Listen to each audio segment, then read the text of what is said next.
نحمده ونصلي على رسوله الكريم أما بعد فأعوذ بالله من الشيطان الرجيم بسم الله الرحمن الرحيم اهدنا الصراط المستقيم صراط الذين أنعمت عليهم غير المغضوب عليهم ولا الضالين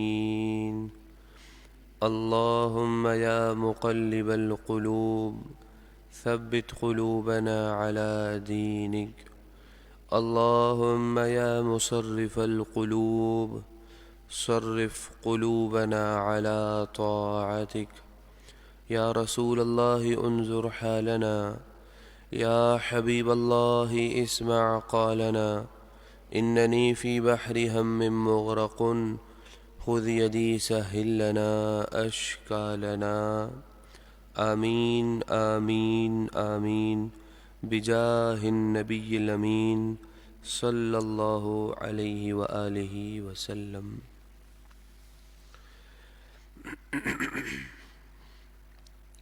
بحمد اللہ تبارک و تعالی، اللہ رب العزت کے فضل و کرم سے حضور نبی رحمت صلی اللہ تعالی علیہ وسلم کی نگاہ خاص سے حضور پر نور حضور غوث اعظم رضی اللہ تعالی عنہ کی نگاہ خاص سے الحمدللہ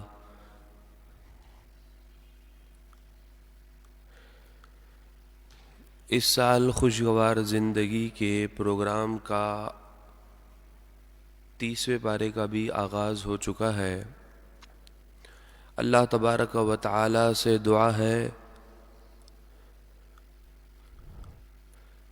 جتنا ہم نے قرآن مجید فرقان حمید بیان کیا سمجھا، رب ذوالجلال اس پر عمل کی توفیق عطا فرمائے اور اس قرآن مجید فرقان حمید کے نور سے ہماری زندگیوں کو، ہماری قبروں کو پر نور فرمائے، آخری دم تک قرآن کے سائے کے ساتھ رہنے کی توفیق عطا فرمائے۔ درس قرآن پاک کا آغاز سورہ مطففین سے ہوا چاہتا ہے۔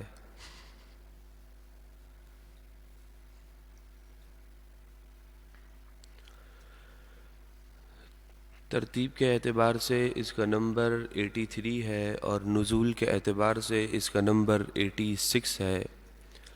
بسم اللہ الرحمن الرحیم، اللہ تبارک و تعالی کے نام سے شروع جو بہت زیادہ مہربان نہایت رحم فرمانے والا۔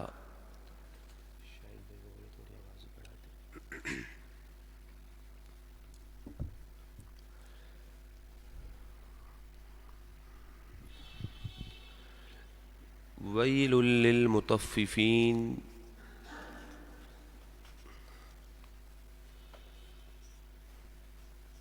کم تولنے والوں کے لیے خرابی ہے۔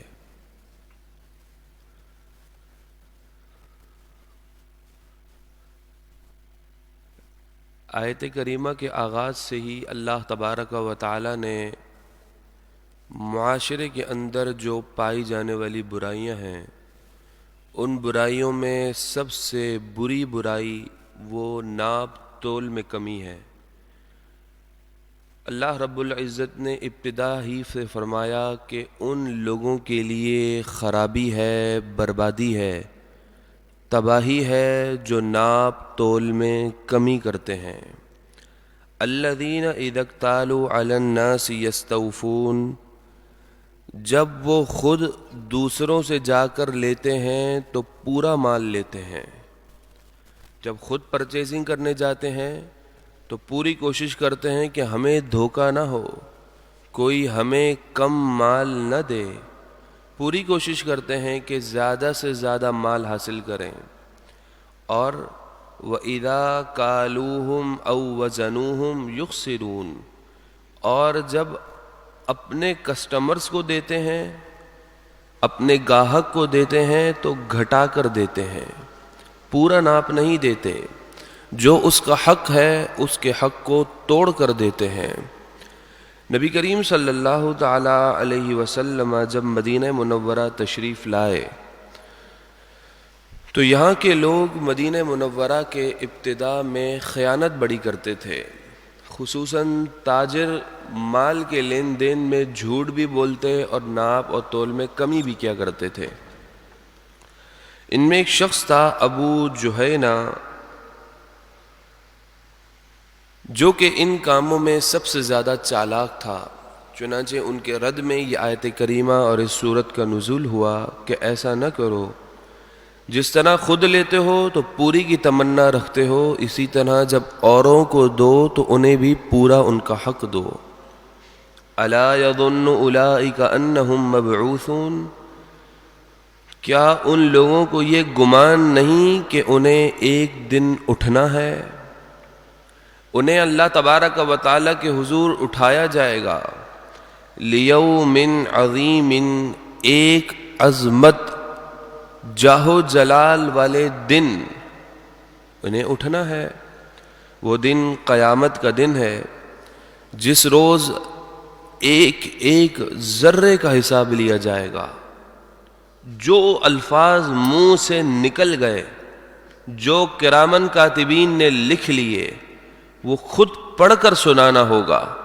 تو ایک ایک ذرے کا حساب دینے سے پہلے ہی یہ سوچ لو کہ دنیا کے اندر اگر ایک سال کے بعد اگر آڈیٹر کچھ سوالات کر لے اکاؤنٹس کے متعلق، کاروبار کے متعلق، تو اس کے سوالات کے جوابات دینے سے بندہ قاصر رہ جاتا ہے۔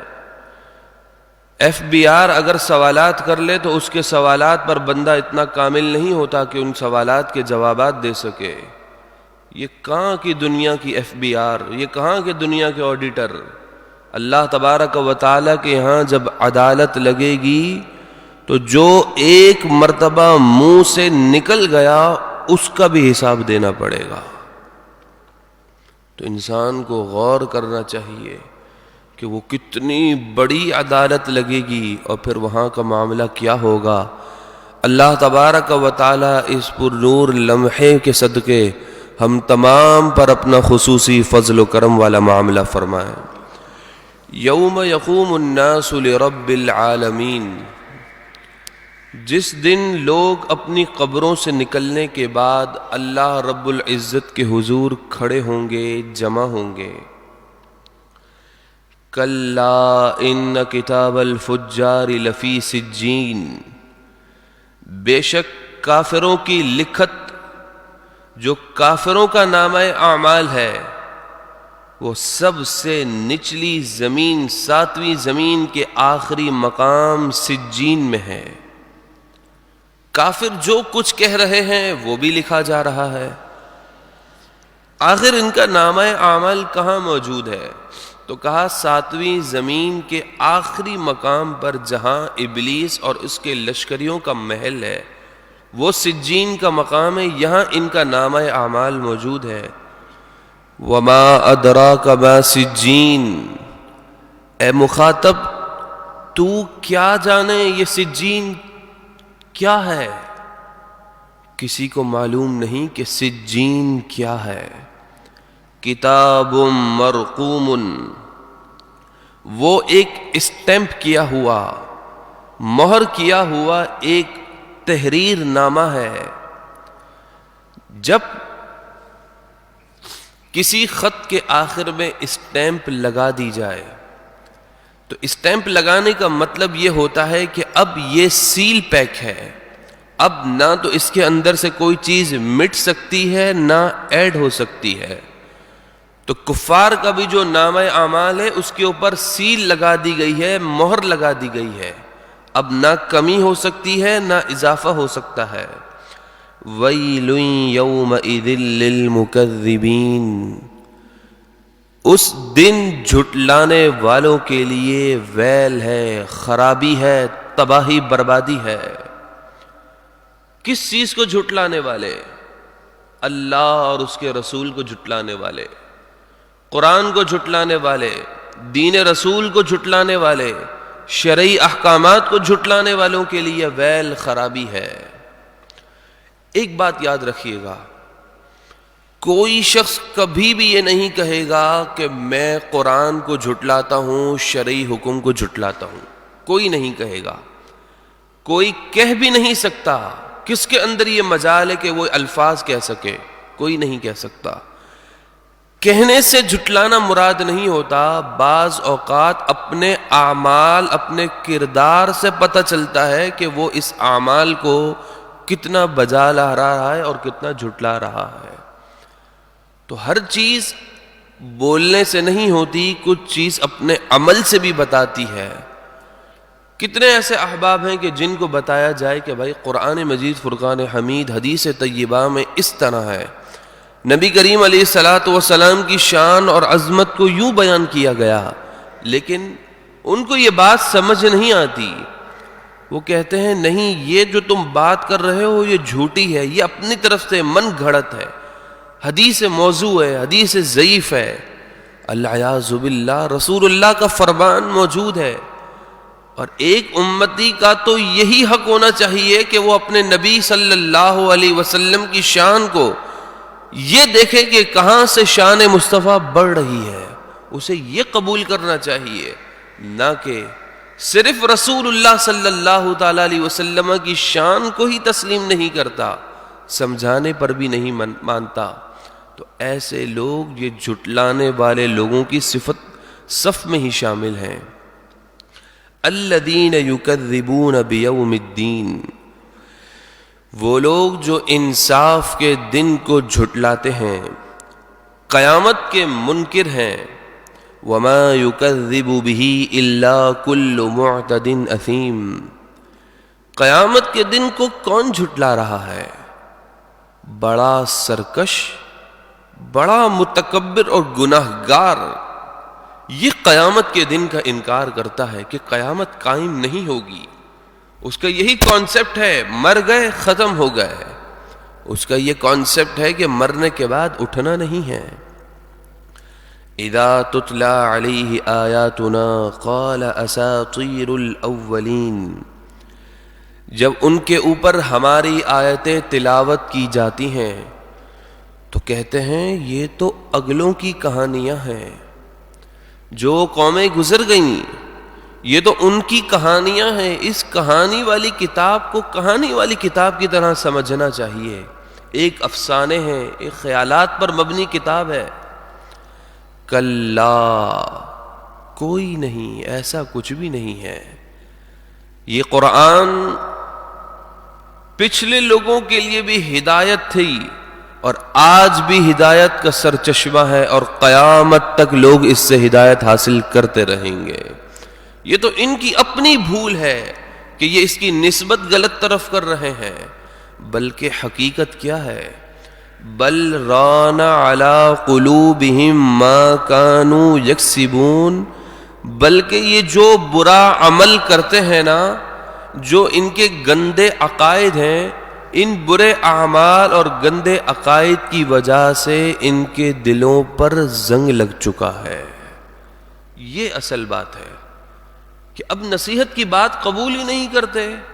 قرآن کی بات سامنے رکھیں تو اس کے مقابلے میں عقل کی بات لے آتے ہیں کہ عقل یوں کہہ رہی ہے۔ عقل کا کیا دخل؟ قرآن جب آ گیا، ایک مومن کے لیے اصل تو قرآن ہوتا ہے، حدیث ہے، وہ قرآن اور حدیث پر ایمان لایا ہے، نہ کہ عقل پر ایمان لے آیا ہے۔ عقل پر جو ایمان لائے گا وہ سیکنڈ سے بھی پہلے گمراہ ہو جائے گا۔ عقل کب یہ کہتی ہے کہ ایک انسان مر گیا، قبر میں چلے گیا؟ کب مرا تھا؟ حضرت آدم علیہ السلام کے دور میں۔ عقل تو اس کا انکار کرتی ہے کہ وہ مرنے کے بعد کیسے اٹھ سکتا ہے، اس کا تو وجود، اس کی ہڈیاں، گوشت سب گل سڑ گئے۔ لیکن عقل سے نہیں، قرآن نے کہہ دیا کہ حشر کے دن اٹھنا ہے، تو مومن کا ایمان ہے کہ اٹھنا ہے۔ یہ ایمان والوں کا طریقہ ہے۔ تو قرآن مجید فرقان حمید نے فرمایا جہاں قرآن اور حدیث آ جائے اس پر ایمان لانا ہے۔ تو ان کے گندے عقائد کی وجہ سے ان کے دلوں پر زنگ لگ چکا ہے۔ کلا، ہاں، انہم عن ربہم یومئذ لمحجوبون، وہ اس دن اپنے رب کے دیدار سے بھی محروم ہوں گے۔ جنتی جب جنت میں چلے جائیں گے، خوب نعمتیں حاصل کریں گے، لذتیں حاصل کریں گے، آخر میں جنتیوں سے پوچھا جائے گا کہ اب کچھ تمنا موجود ہے؟ تو وہ یہ کہیں گے کہ ایک تمنا ہے۔ ان سے کہا جائے گا کس چیز کی تمنا ہے؟ وہ یہ کہیں گے کہ ہم اپنے رب کا دیدار کرنا چاہتے ہیں۔ تو پھر انہیں اللہ تبارک و تعالی کا دیدار کرایا جائے گا، جبکہ یہ کفار جن کا انتقال حالت کفر پر ہوا، ان کے متعلق ہے کہ انہیں دیدار الہی سے محروم کر دیا جائے گا۔ ثم انہم لصال الجحیم، پھر بے شک انہیں جہنم میں داخل ہونا ہے، ان کا ٹھکانہ آخری جہنم ہے۔ ثم یقال ھذا الذی کنتم بہ تکذبون، پھر ان سے کہا جائے گا یہ وہ قیامت کا دن ہے جس کا تم اس دنیا میں انکار کرتے تھے، جھٹلاتے تھے اور کہتے تھے کیسی قیامت، کون سی قیامت، کوئی قیامت قائم نہیں ہوگی، تم کہتے تھے نا، آج یہ وہ قیامت کا دن ہے۔ کلا، ہاں، یہاں تک تو بات گناہگار کفاروں کی تھی۔ ان کتاب الابرار لفی علیین، بے شک نیکوکار، نیکیاں کرنے والے، ان کے نام اعمال سب سے اونچے 7ویں آسمان اور عرش کے درمیان علیین ایک مقام ہے، وہاں پر ہوں گے۔ ان کا نام اعمال علیین کے مقام پر ہوگا۔ وما ادراک ما علیون، اور اے مخاطب تو کیا جانے کہ علیون کیا ہے، وہ کون سا مقام ہے کہ جہاں نیکی کرنے والوں کے نامہ اعمال رکھے ہوں گے۔ کتاب مرقوم، وہ ایسا نامہ اعمال ہے، تحریر نامہ ہے کہ جس کے اوپر اسٹیمپ مہر لگی ہے، سیل پیک ہو چکا ہے، اب نہ اضافہ ہوگا نہ کمی ہوگی۔ یشہدہ المقربون، اللہ رب العزت کی بارگاہ میں جو مقرب بندے ہیں، خاص بندے ہیں، وہ اس نامہ اعمال کی زیارت کرتے ہیں۔ ان الابرار لفی نعیم، بے شک نیکوکار، نیکیاں کرنے والے اس دن لفی نعیم بہت سکون میں ہوں گے، بہت چین میں ہوں گے، اطمینان والی زندگی میں ہوں گے، کوئی گھبراہٹ نہیں، کوئی بے سکونی نہیں، قرار ہی قرار، چین ہی چین ان کا مقدر بنا ہوا ہوگا۔ علی الارائک ینظرون، تختوں پر بیٹھے آپس میں ایک دوسرے کو دیکھ رہے ہوں گے۔ جنت میں ایک فیملی بنی ہوئی ہوگی، آپس میں فیملی ممبرز بیٹھ کر تختوں پر ایک دوسرے کو دیکھ رہے ہوں گے۔ تعرف فی وجوہہم نضرۃ النعیم،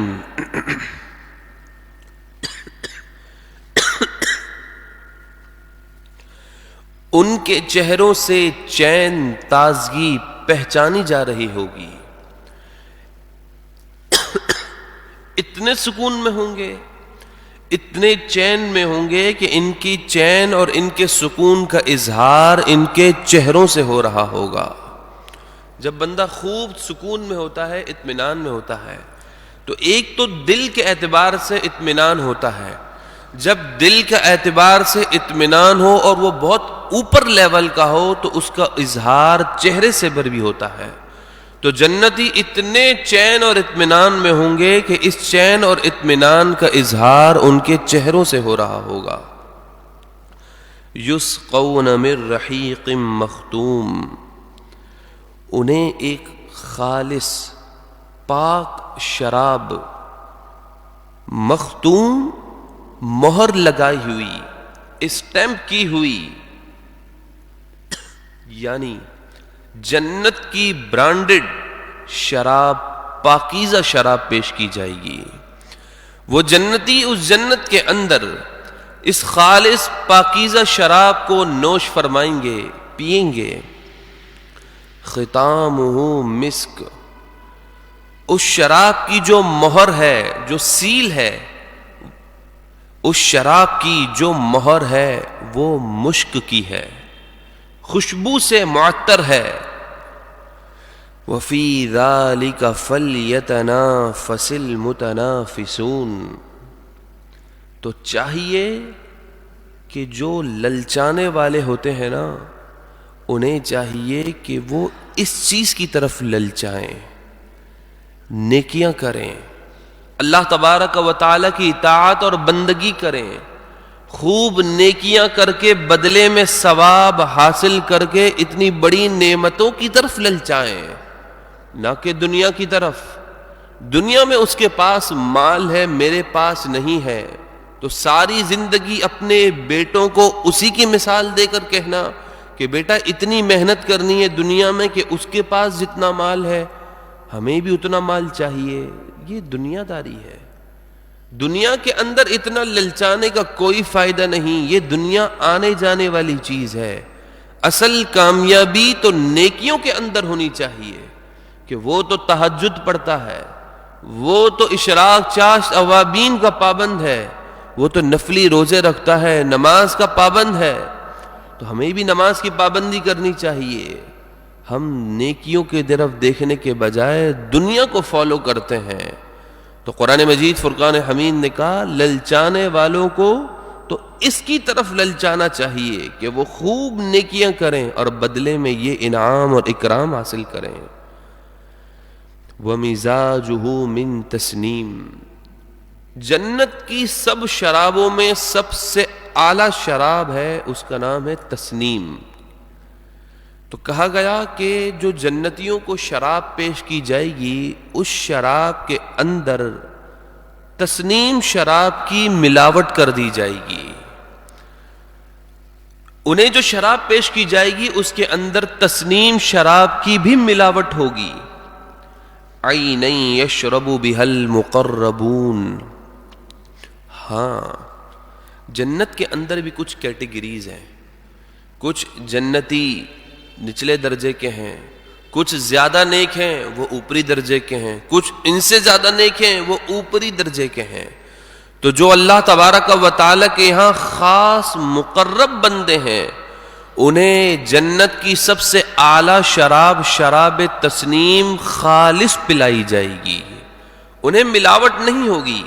جو نچلے طبقے کے جنتی ہوں گے ان کو شراب تسنیم ملا کر پلائی جائے گی، اور جو اللہ کے مقرب ہوں گے انہیں شراب تسنیم خالص پیور پلائی جائے گی.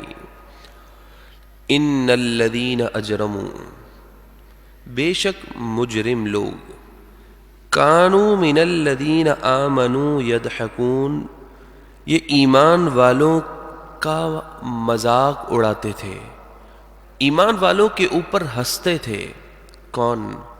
یہ ابو جہل، ولید بن مغیرہ اور عاص بن وائل اور بڑے بڑے کفار قریش کے سردار، جو صحابہ کرام علیہم رضوان رسول اللہ کے دامن میں آ کر دائرہ اسلام میں آ کر حضور علیہ الصلوۃ والسلام پر ایمان لاتے. کمزور تھے بظاہر مالی اعتبار سے، حضرت بلال، حضرت صہیب، حضرت سلمان فارسی، حضرت عمار، حضرت خباب رضی اللہ تعالی عنہ.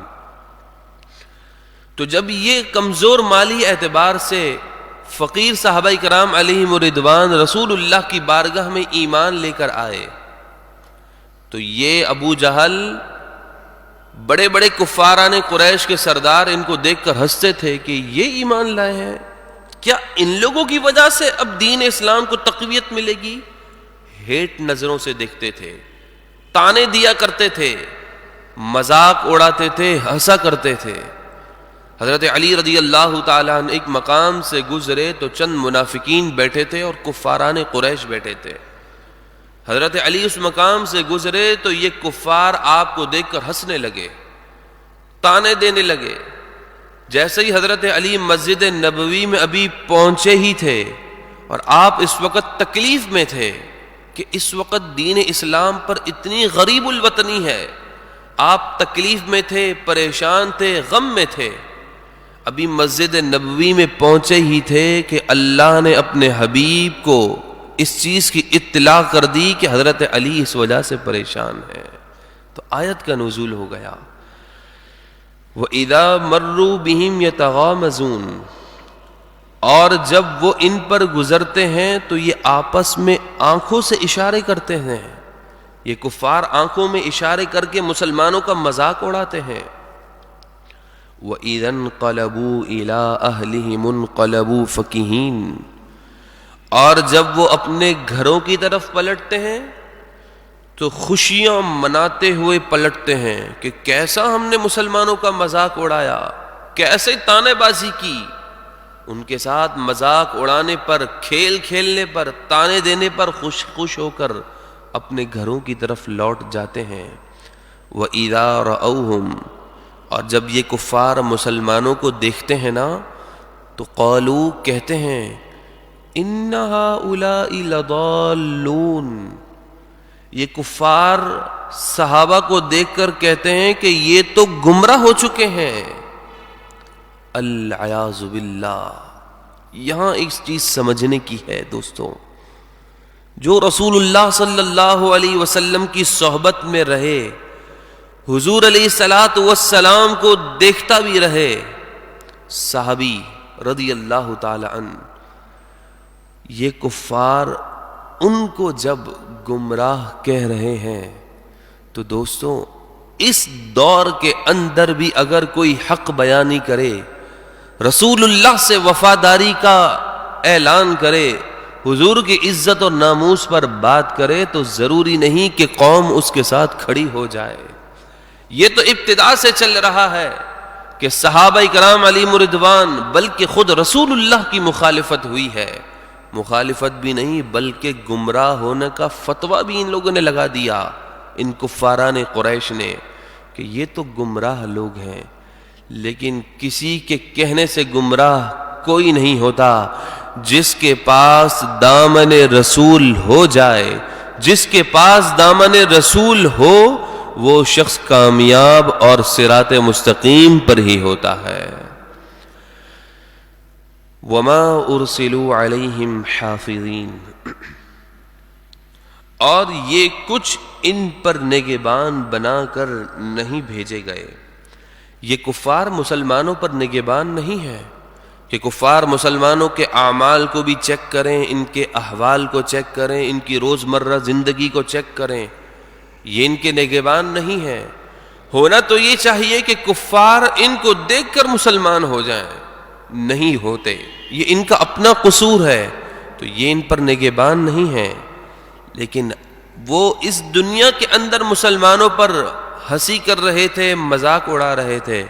قرآن کہہ رہا ہے فَالْيَوْمَ الَّذِينَ آمَنُوا مِنَ الْكُفَّارِ يَضْحَكُونَ، آج کے دن یعنی قیامت کے دن یہ مومنین اب کفار کا مذاق اڑائیں گے، ان کو دیکھ کر ہنسیں گے، ان کی بے بسی کو دیکھ کر مسلمان اب مسکرائیں گے کہ کتنے بے بس لوگ ہیں، کیا باتیں کرتے تھے اور ان کے ساتھ کیا حشر ہو گیا۔ کفار کی بے بسی کا عالم یہ ہوگا کہ حدیث پاک میں ہے کہ کفار جہنم کی جب ہولناک تپش میں ہوں گے تو ایسی کنڈیشن میں ہوں گے کہ ان کی یہ تمنا ہوگی کہ کسی طرح کوئی رستہ ملے، ہم وہاں سے باہر نکل جائیں جہنم سے۔ تو ان کی بے بسی کا اور مزید اظہار کرنے کے لیے جہنم کا ایک دروازہ کھولا جائے گا۔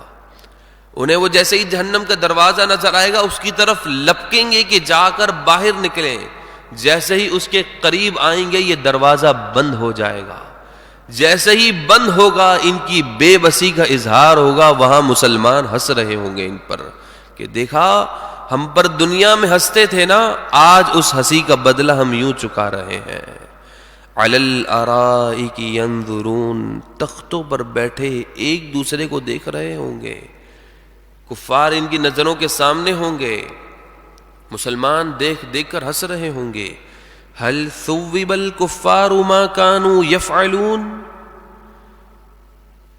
کیوں کفار کو کچھ بدلہ ملا؟ اس چیز کا جو وہ دنیا میں کیا کرتے تھے. جو کچھ انہوں نے دنیا میں کام کیے، چاہے نیکی کیے، اس نیک کام کا بھی انہیں آخرت میں کوئی بدلہ ملا؟ کچھ نہیں ملا. بدلہ اسے کو ہی ملے گا کہ جس کا ایمان سلامت ہوگا. ایمان کی سلامتی شرط ہے. جس کا ایمان سلامت رہ گیا، باقی اعمال کا بدلہ اسے ضرور ملے گا. اللہ تبارک و تعالی ہم تمام کے ایمانوں کی حفاظت فرمائے. درود پاک کا نذرانہ پیشی. اللہم صلی علی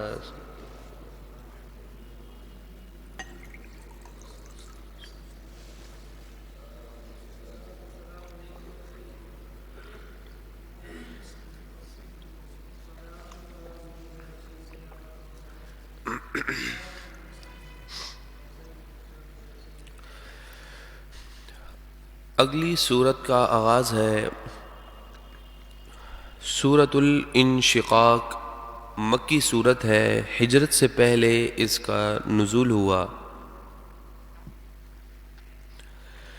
ترتیب سے اس سورت کا نمبر 84 ہے اور نزول کے اعتبار سے اس کا نمبر 83 ہے. بسم اللہ الرحمن الرحیم. اللہ تبارک و تعالی کے نام سے شروع جو بہت زیادہ مہربان، نہایت رحم فرمانے والا.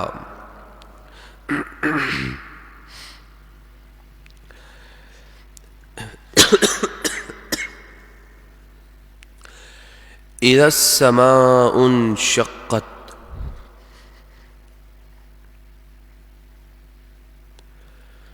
قیامت کی ہولناکیوں کا ذکر کیا جا رہا ہے.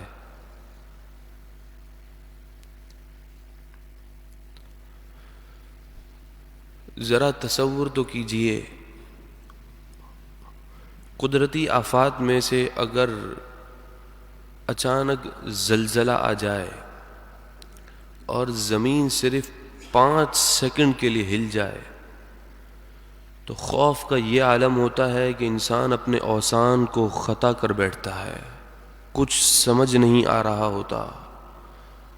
ڈر، خوف اتنا ہوتا ہے کہ انسان جو کچھ کر رہا ہوتا ہے سب کچھ چھوڑ چھاڑ کر وہ اپنے آپ کو بچانے کی فکر میں باہر نکل جاتا ہے. 5 سیکنڈ کے لیے زمین ہلے تو انسان اپنی اوقات یاد کر لیتا ہے. وہ قیامت کا وقت کیسا ہوگا کہ جب آسمان ہی پھٹ جائے گا. اذا السماء انشقت. قیامت قائم ہونے کے وقت جب آسمان پھٹ جائے گا. وَأَذِنَتْ لِرَبِّهَا. اور اپنے پھٹنے کے متعلق وہ اپنے رب کا حکم ہی سنے گا. جیسا اس کے رب نے کہا وہ ویسا ہی وہ پھٹے گا. وحقت. اور اسے یہی لائق ہے کہ جیسا اس کے رب نے حکم دیا آسمان ویسے ہی پھٹے گا. وَإِذَا الْأَرْضُ مُدَّتْ. اور جب زمین دراز کر دی جائے گی، نہ کوئی عمارت ہوگی، نہ کوئی گھر ہوگا، نہ کوئی پہاڑ باقی رہے گا، کچھ نہیں ہوگا، چٹیل زمین کر دی جائے گی. وَأَلْقَتْ مَا فِيهَا. جو کچھ اس زمین کے اندر موجود ہے قیامت قائم ہونے کے وقت اندر کی چیز باہر آ جائے گی. خزانے، نباتات، حیوانات، زمین کے اندر جتنی بھی چیزیں ہیں زمین اپنا پورا خزانہ باہر اگل دے گی. وَتَخَلَّتْ. اور پوری خالی ہو جائے گی، کچھ نہیں ہوگا اس زمین کے اندر. وَأَذِنَتْ لِرَبِّهَا. اور اس معاملے میں یہ اپنے رب کا حکم ہی سنے گی. وحقت. اور اسے یہی لائق ہے کہ وہ اپنے رب کے حکم کو سنے. یا ایھا الانسان. اے انسان، انک کادح الی ربک کدحا، بے شک تجھے اپنے رب کی طرف ہی دوڑنا ہے، تجھے اپنے رب کی طرف ہی دوڑنا ہے۔ تو پیدا ہوا، تیری دوڑ اسٹارٹ ہوئی، تو جوان ہوا، ایک اسٹیپ کو کراس کیا، پھر تو اور مزید آگے بڑھا یہاں تک کہ تو قبر کے اندر چلے گیا۔ قبر کے بعد دوبارہ اٹھایا جائے گا۔ حدیث پاک میں ہے جیسے ہی مردے قبر سے نکلیں گے وہ دوڑنا شروع ہو جائیں گے، کون کہاں جا رہا ہے کسی کو کچھ نہیں پتا ہوگا۔ تو اے انسان، بے شک تجھے اپنے رب کی طرف دوڑنا ہے، فَمُلَاقِيهِ، پھر اپنے رب سے جا کر ملنا ہے۔ کیا میرے اعمال ایسے ہیں کہ میں اپنے رب کے پاس جا کر مل سکوں؟ ہر شخص اپنے آپ سے یہ سوال کرے، کیا میرے پاس ایسے ہیں، اتنی نیکیاں ہیں اللہ تبارک و تعالی کی، میں نے اتنی اطاعت اور فرمانبرداری کی ہے کہ میں اپنے رب کے حضور اس سے ملاقات کے لیے جا سکوں؟ فَأَمَّا مَنْ أُوتِيَ كِتَابَهُ بِيَمِينِهِ، پس بہرحال وہ لوگ کہ جن کو ان کا نامہ اعمال دائیں ہاتھ میں دیا جائے گا، سیدھے ہاتھ میں دیا جائے گا، یہ وہ خوش نصیب ہوں گے، یہ وہ خوش نصیب ہوں گے کہ جن کو نامہ اعمال جب دائیں ہاتھ میں دیا جائے گا، اس کا مطلب یہ ہوگا کہ اب جنت ان کا انتظار کر رہی ہے۔ فَسَوْفَ يُحَاسَبُ حِسَابًا يَسِيرًا، تو جن کو دائیں ہاتھ میں نامہ اعمال دیا جائے گا ان سے عن قریب بہت ہی آسان حساب لیا جائے گا۔ آسان حساب، کیسا حساب؟ انہیں کہا جائے گا کہ اپنی نیکیاں پڑھو، اپنے گناہ خود پڑھو، وہ اپنی نیکیاں پڑھیں گے، جتنی نیکیاں کی ہوں گی بدلے میں انہیں ان نیکیوں کی جزا دے دی جائے گی، ثواب عطا کر دیا جائے گا۔ پھر کہا جائے گا گناہ پڑھو، گناہ پڑھیں گے۔ اب جب گناہ پڑھ رہے ہوں گے تو وہ خود کانپ رہے ہوں گے، جیسے ہی گناہ پڑھ کر فارغ ہوں گے تو اللہ رب العزت کی طرف سے یہ اعلان ہوگا کہ جا، ہم نے تیرے سارے گناہ بخش دیے۔ تو جیسے ہی اس کے گناہ بخشے جائیں گے فوراً اس کا داخلہ جنت میں ہو جائے گا۔ وَيَنْقَلِبُ إِلَىٰ أَهْلِهِ مَسْرُورًا، جب وہ جنت میں داخل ہوگا اور اپنے گھر والوں میں جائے گا، جو جنتی اس کے گھر والے ہیں، وہاں بھی ایک جنتی فیملی بنے گی۔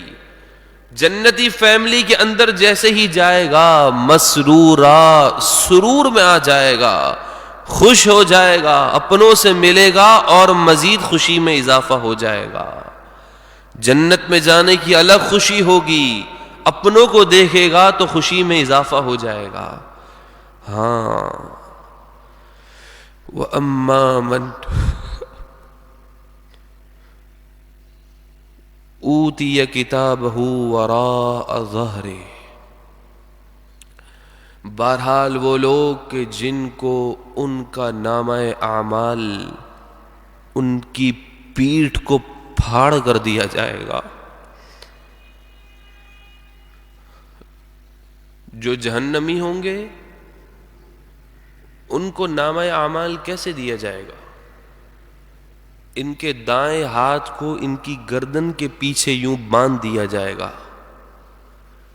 یہ گردن سے توق بن جائے گا، پھر الٹے ہاتھ کو پیچھے باندھ کر، الٹا ہاتھ کمر کے اوپر پیچھے رکھا ہے اور آگے سے سینے کو پھاڑ کے کمر کو چیر کر کے ان کو ان کا نامہ اعمال دیا جائے گا۔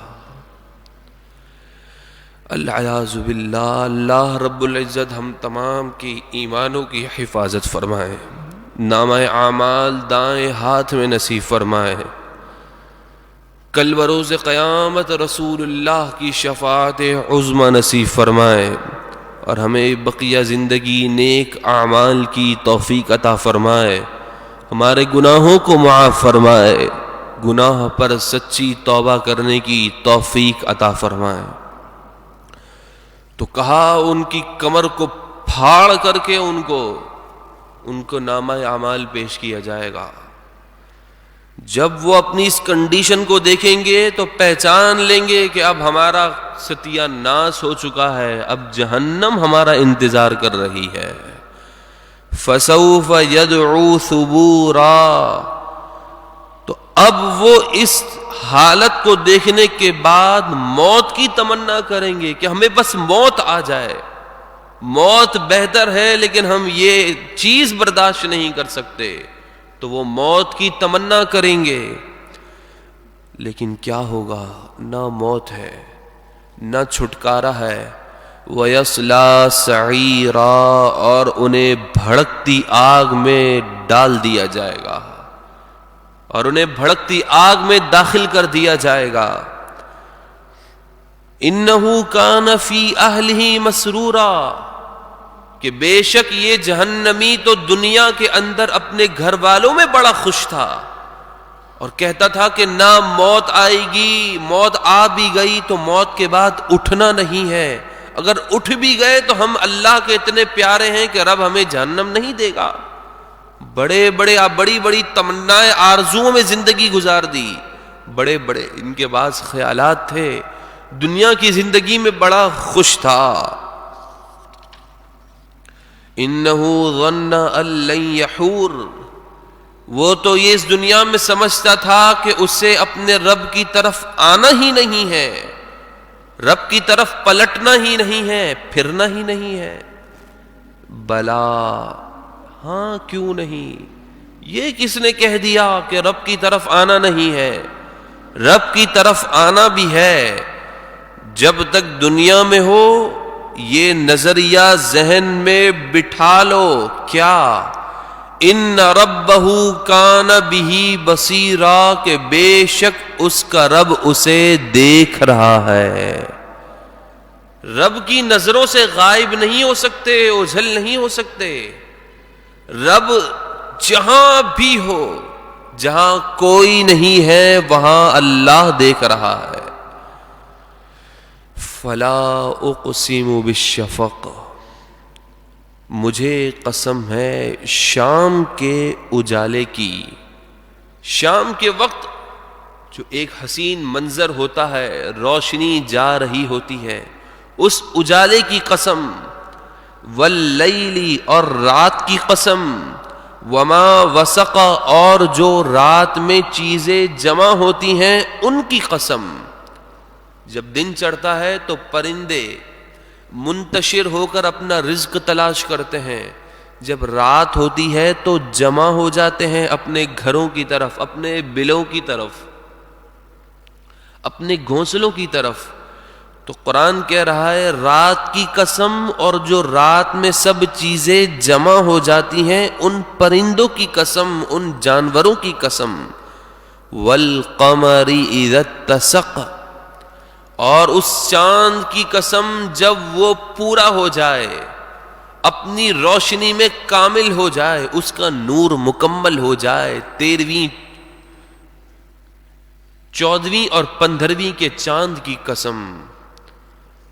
اتنی قسم کو یاد کرنے کے بعد آخر کیا بات ہے؟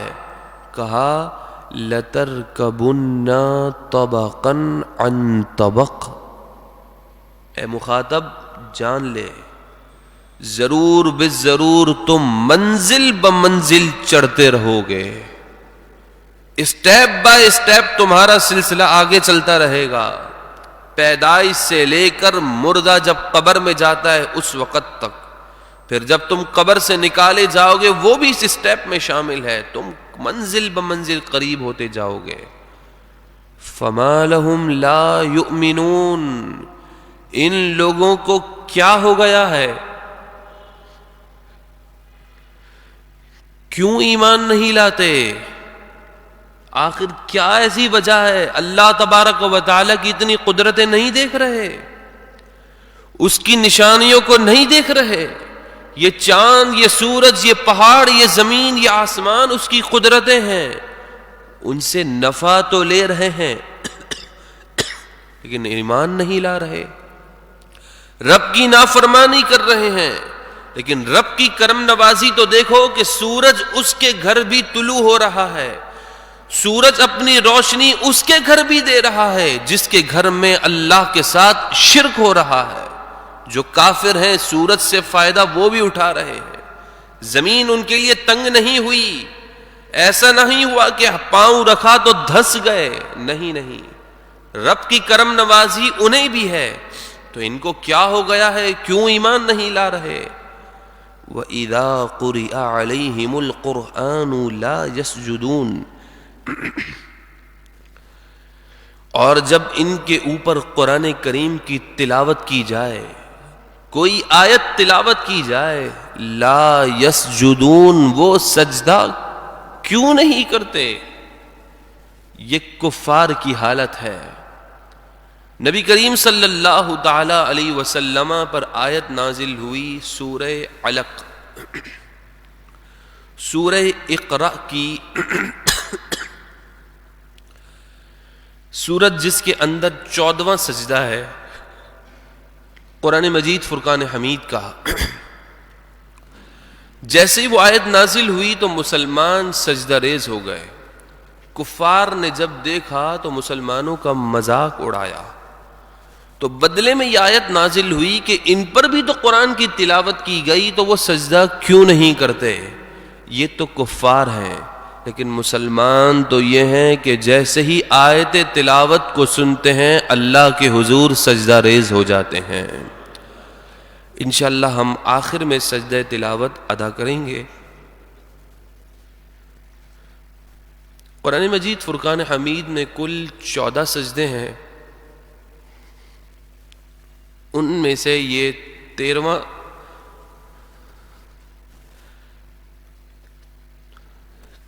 سجدہ آج ہم نے تلاوت میں سماعت کر لیا ہے۔ بل الذین کفروا یکذبون، بلکہ یہ لوگ جنہوں نے کفر کیا، کافر، وہ اس قرآن کو جھٹلاتے ہیں، قرآن کا انکار کرتے ہیں۔ واللہ اعلم بما یوعون، اور اللہ خوب جانتا ہے جو وہ اپنے جی میں رکھتے ہیں، جو ان کے دل میں ہے رب اس کو جانتا ہے۔ فبشرہم بعذاب علیم، تو اے محبوب آپ انہیں دردناک عذاب کی بشارت دے دیجئے۔ یہ جھٹلا رہے ہیں، بدلے میں اب انہیں دردناک عذاب بھی ملے گا۔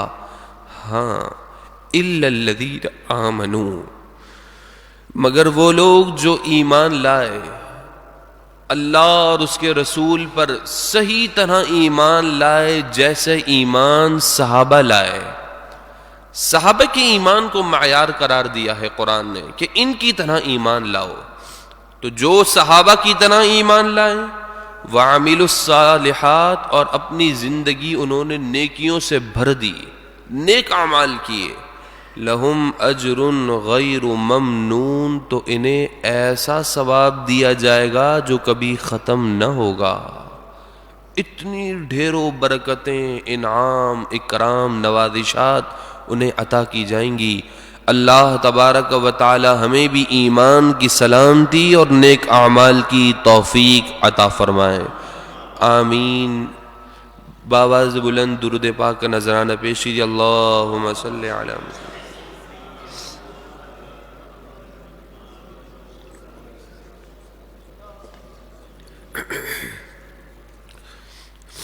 بسم اللہ الرحمن الرحیم، اللہ تبارک و تعالی کے نام سے شروع،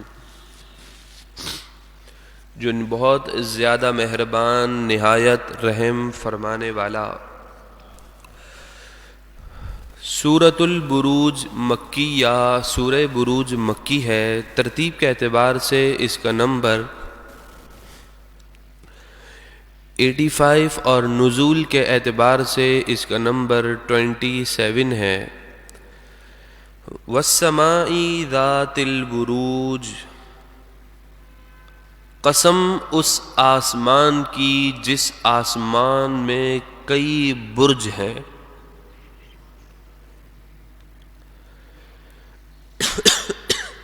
جن کی تعداد 12 ہے، اور یہ بروج اللہ تبارک و تعالی کی قدرت کا ایک حسین مظہر ہے۔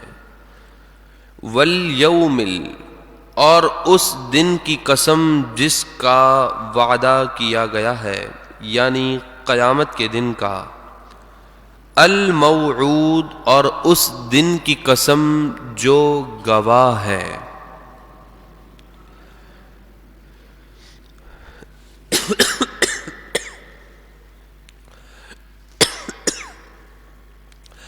وشاہد ومشہود، اور اس دن کی قسم جس میں لوگ حاضر ہوتے ہیں،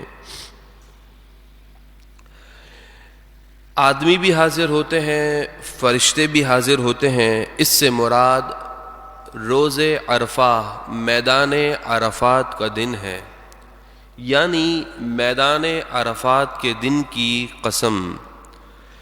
قتل اصحاب الاخدود، کھائی والوں پر لعنت ہو۔ النار ذات الوقود، کہ وہ بھڑکتی آگ والے ہیں، انہوں نے آگ خوب تیز روشن کی۔ بات یہ ہے، آیت کریمہ کا شان نزول یہ ہے کہ مروی ہے کہ کسی زمانے میں ایک بادشاہ تھا، اس کے یہاں دربار میں ایک جادوگر تھا۔ اس جادوگر کا جب انتقال ہونے لگا تو اس نے کہا اس سے، بادشاہ سے، کہ میرے پاس ایک کوئی شخص بھیج دے، کوئی لڑکا بھیج دے تاکہ میں اس کو اپنا فن سکھا سکوں۔ وہ پوری قوم اس بادشاہ کی عبادت کیا کرتی تھی اور اس بادشاہ کو اپنا الہ سمجھتی تھی۔ بادشاہ نے ایک لڑکے کو مقرر کر دیا، وہ لڑکا اس جادوگر سے اس کا فن سیکھتا۔ جس مقام سے وہ گزرتا تھا اس مقام پر ایک اللہ کا نیک بندہ راہب موجود تھا، عابد متقی پرہیزگار تھا۔ وہ لڑکا وہاں سے گزرتے ہوئے اس کے پاس ملاقات کے لیے بیٹھ جاتا۔ آہستہ آہستہ صحبت بڑھتی گئی اور اس لڑکے کو اس راہب سے اتنا فیض ملا کہ ایک جانور قریب سے گزر رہا تھا، لڑکے نے پتھر اٹھا کر اس شرط کے ساتھ مارا کہ اے اللہ، اگر یہ راہب حق پر ہے نا تو اس پتھر سے اس جانور کو ہلاک کر دے۔ جیسے ہی یہ پتھر بچے لڑکے نے اٹھایا اور مارا، وہ جانور ہلاک ہو گیا، جس سے اسے یہ اس بات کی کنفرمیشن ہو گئی کہ یہ راہب راہ حق پر درست ہے اور یہ صحیح بندہ ہے۔ چنانچہ اس کی صحبت میں بیٹھ جانے کے بعد اس کی اپنی بھی تربیت ہوئی اور وہ خود بھی لڑکا مستجاب الدعوات بن گیا۔ یہاں سے علماء نے ایک بات اخذ کی ہے کہ جو اللہ والوں کی صحبت میں بیٹھتا ہے اس کو بھی رنگ لگ جاتا ہے، اور اللہ والوں کی صحبت اس کی دنیا کی زندگی کو، اس کی کایا کو ہی پلٹ دیتی ہے۔ وہ ایک لڑکا تھا، جادو کا علم سیکھنے جا رہا تھا، رستے میں اللہ والے سے ملاقات ہوئی، وہ خود بھی ولی بن کر مستجاب الدعوات ہو گیا۔ بادشاہ کو اس بات کا علم ہوا۔ بادشاہ کے دربار میں ایک نابینا شخص تھا، اس کو اس لڑکے کے پاس لایا گیا۔ اس لڑکا چونکہ مستجاب الدعوات تھا، اس نے دعا کی، اس شخص کی آنکھیں آ گئیں۔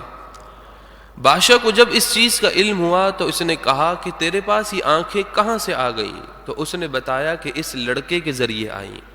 لڑکے کو بلایا گیا اور کہا کہ یہ تو نے کیا کیا؟ تو اس نے کہا کہ میں جس اللہ پر ایمان لایا ہوں اس کے دین کا یہ صدقہ ہے۔ تو کہا کس اللہ پر ایمان لایا؟ میں تیرا رب ہوں۔ اس نے کہا نہیں نہیں، میرا رب اللہ عز و جل ہے، وہ ایک ہے، اس کے سوا کوئی عبادت کے لائق نہیں ہے۔ تو کہا اچھا، تو کہا وہ جو جس تجھے یہ سنگت، یہ صحبت کس سے ملی؟ کہا اس فلاں راہب سے ملی۔ اس بادشاہ نے اس راہب کو قتل کروا دیا۔ جس کو آنکھیں ملی تھیں بادشاہ نے اس کو بھی قتل کروا دیا۔ اب اس لڑکے کی باری آئی تو بادشاہ نے اپنے شاہی لوگوں کو کہا کہ اس کو پہاڑ کی چوٹی پر لے جاؤ، وہاں سے گراؤ۔ چنانچہ پہاڑ کی چوٹی پر لے گئے، دھکا دیا، لیکن وہ لڑکا اللہ کا ولی بن چکا تھا۔ اس نے اللہ کے حضور دعا کی، رب نے اس کو بچا لیا، شاہی لوگوں کو تباہ و برباد کر دیا۔ جب یہ لڑکا دوبارہ بادشاہ کے پاس پہنچا تو کہا کہ تو واپس آ گیا زندہ، اور وہ کہاں ہے؟ بولا وہ سب مر گئے، میں آ گیا۔ پھر دوسرے شاہی لوگوں کو بھیجا کہ اس کو سمندر میں ڈال کے آ جاؤ، غرق کر دو۔ چنانچہ شاہی لوگ پہنچے، یہاں بھی ایسا ہی معاملہ ہوا، وہ لڑکا صحیح سلامت واپس آ گیا، اور جتنے شاہی لوگ تھے وہ سمندر میں ڈوب گئے۔ بادشاہ حیران پریشان ہوا۔ بادشاہ نے کہا کہ اب کیا کیا جائے؟ تو اس نے خود نے بتایا کہ اگر تو مجھے مارنا چاہتا ہے تو ایک طریقہ ہے۔ بادشاہ نے کہا کیا؟ کہا کہ مجھے سولی دے دی جائے، مجھے ایک کھجور کے درخت پر لٹکایا جائے، وہاں مجھے سولی دی جائے، اور میرے پاس ایک تیر ہے، وہ تیر زور سے چلایا جائے میری طرف، جیسے ہی وہ تیر مجھے لگے گا میری روح نکل جائے گی۔ بادشاہ نے کہا اچھا ایسا ہے۔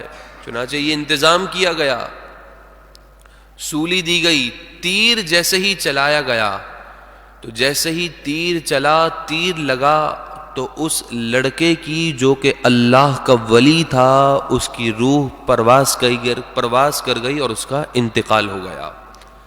جب اس منظر کو اس بادشاہ کی رعایا نے دیکھا تو وہ پوری کی پوری رعایا دائرہ اسلام اور ایمان میں داخل ہو گئی۔ بادشاہ اور مزید پریشان ہو گیا کہ ایک شخص کے چکر میں پوری قوم نہیں ایمان لے آئی، پوری قوم کی تقدیر بدل گئی۔ چنانچہ اس بادشاہ نے اب بھی ہٹ دھرمی کے ساتھ ایک بڑی کھائی کھدوائی، اس کے اندر آگ لگا دی، اور جتنے بھی ایمان والے تھے ان سب کو اس کھائی میں ڈال دیا، جس کا ذکر اس آیت کریمہ میں ہے۔ قتل اصحاب الاخدود، اس کھائی بنانے والوں پر لعنت ہو، النار ذات الوقود، کہ وہ اس بھڑکتی آگ والے ہیں، جنہوں نے اس کھائی کے اندر بھڑکتی ہوئی آگ جلائی اور ان مومنین کو اس کے اندر داخل کر کے جلا دیا، لیکن جلایا نہیں۔ کیا ہوا؟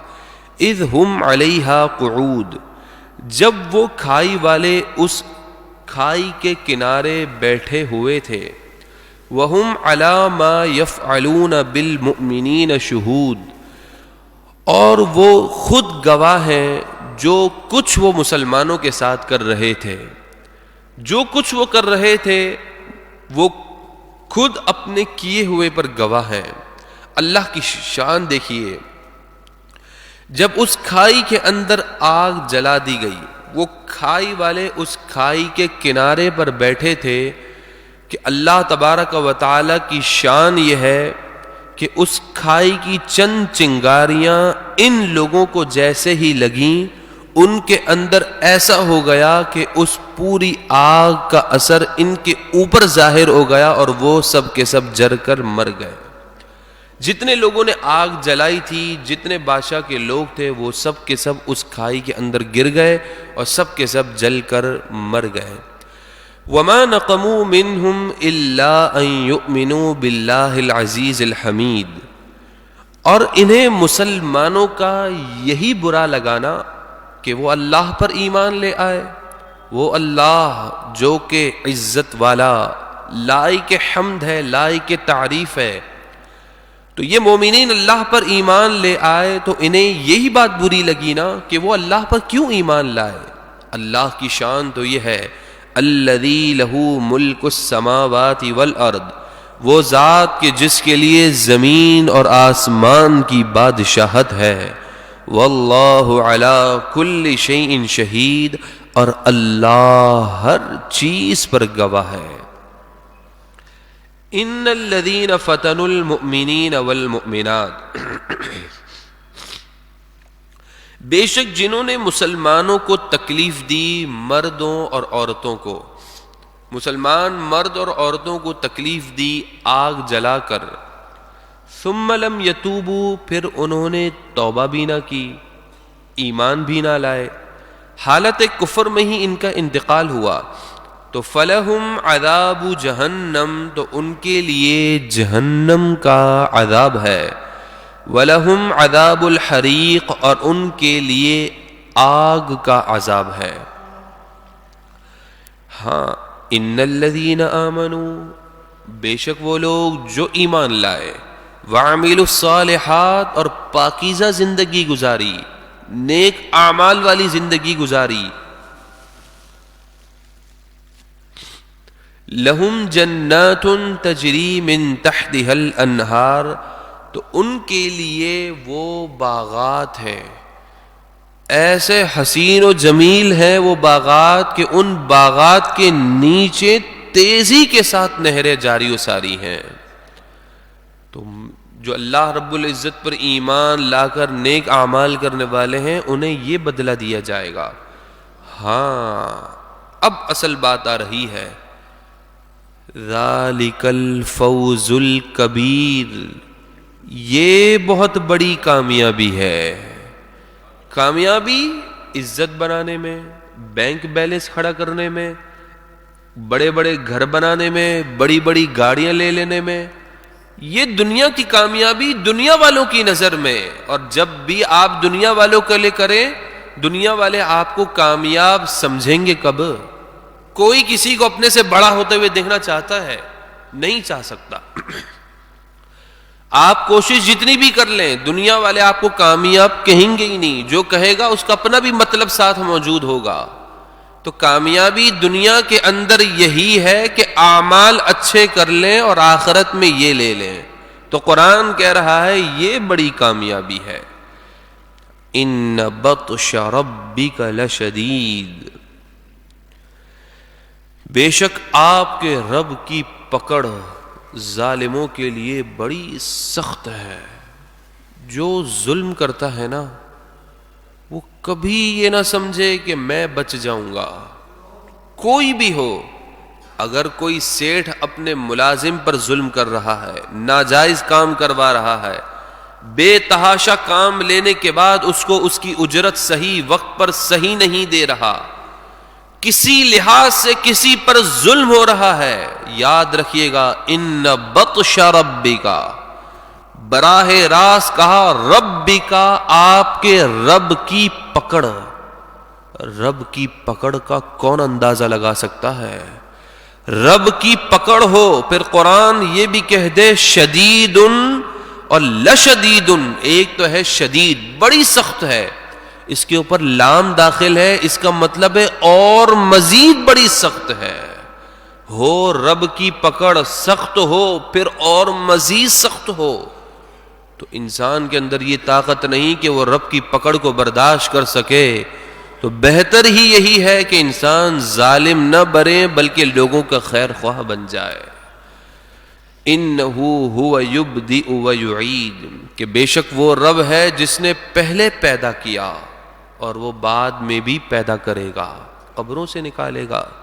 وَهُوَ الْغَفُورُ الْوَدُودُ، وہ بہت بخشنے والا ہے۔ گناہ ہو گئے ہیں، گھبراؤ نہیں، پریشان مت ہو، بس اللہ کی بارگاہ میں سچی توبہ کر لو، وہ غفور ہے، بہت بخشنے والا ہے، بخش دے گا۔ صرف غفور ہی نہیں ہے، الودود، اپنے بندے سے بڑی محبت فرماتا ہے۔ بندے کو کیا معلوم اس کے رب کی محبت اس بندے کے ساتھ کیا ہے، نہیں اندازہ لگا سکتا بندہ۔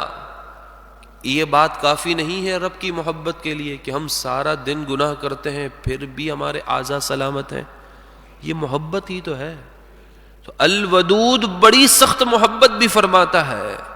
ذو العرش المجید، عزت والے عظمت والے عرش کا مالک ہے۔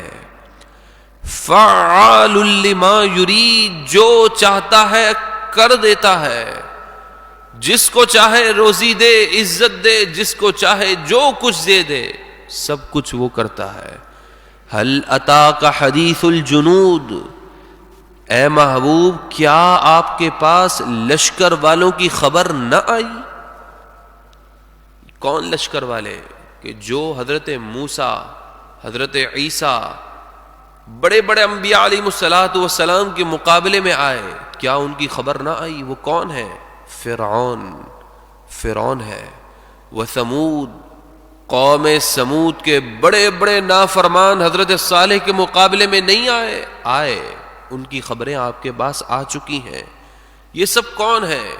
بل الذین کفروا فی تکذیب، بلکہ وہ لوگ جنہوں نے کفر کیا یہ جھٹلانے میں ہی ہیں، چاہے پچھلی قوم سے ہو یا آئے محبوب آپ کی قوم سے ہو، سب جھٹلا رہے ہیں دین کو، اسلام کو، قرآن کو، آپ کو۔ واللہ من ورائہم محیط، ہاں یہ بلے جھٹلاتے رہیں، اللہ انہیں ان کے پیچھے سے گھیرے ہوئے ہے، اللہ نے ان کے پیچھے سے ان کو گھیر لیا ہے، یہ بچ کر نہیں جا سکتے۔ بل ہوا قرآن مجید، یہ جتنی بھی باتیں ہیں یہ سب کا سب قرآن میں ہے، اور یہ قرآن بڑا شرف والا قرآن ہے، فی لوح محفوظ، جو کہ لوح محفوظ میں بھی لکھا ہوا ہے۔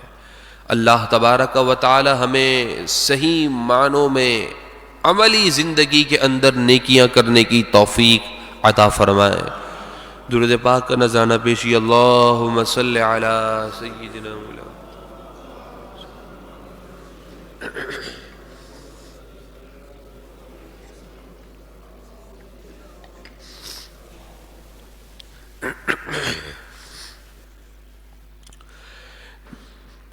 سورہ طارق کا آغاز ہے، ترتیب کے اعتبار سے اس کا نمبر 86 ہے، اور نزول کے اعتبار سے اس کا نمبر 36 ہے۔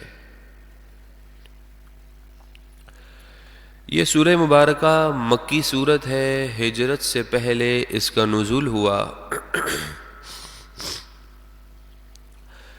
بسم اللہ الرحمن الرحیم، اللہ تبارک و تعالی کے نام سے شروع جو بہت زیادہ مہربان، نہایت رحم فرمانے والا۔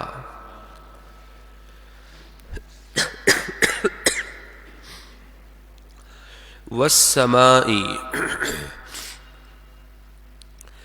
آسمان کی قسم، والطارق،